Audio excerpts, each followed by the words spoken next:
როცა სიკეთეს გააკეთებს მოხდება 64-შიო. გააჩნია ამ სიკეთეს როგორ გააკეთებს და სიკეთის გაკეთების შემდეგ რა განწყობა ექნება. მაგალითად, შენ რა გქვია?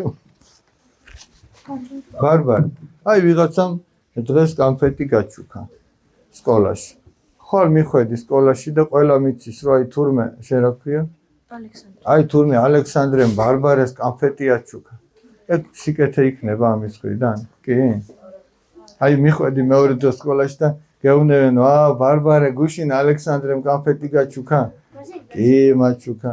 მერე მეორე გეუბნება, ბარბარე მართლა კანფეტი გაჩუქა? კი, მაჩუქა. 1000 კაცი რო გეტყვის და რო დაიღლები, ეგ მაინც სიკეთე იყო ამარაც გააკეთა. კანფეტი კი გაჩუქა, მაგრამ მე რო წავიდა და მთელ დედამიწას მოსდო. ბარბარეს ვაჩუქეო. მართლა ეგრე გააკეთე? ხოდა ეგრე თუ გააკეთებ, ეგ არ არის სიკეთე.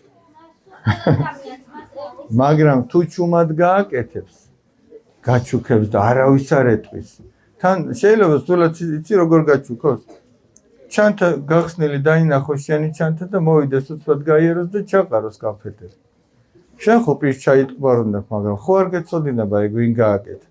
ამიტომ მიტყვი მადლობა ღმერთო, შენ უშველე იმ ადამიანს, ვინც მე სიკეთე გამიკეთა. და ნახე რამ ხელა სიკეთე იქნება.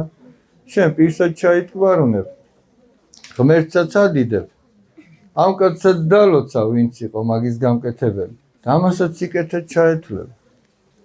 აი თუ ჩუმად გააკეთებ სიკეთეს, ეგ შედეგი ექნება. თუ გაახმაურებ, ეგ ძალიან ცუდი.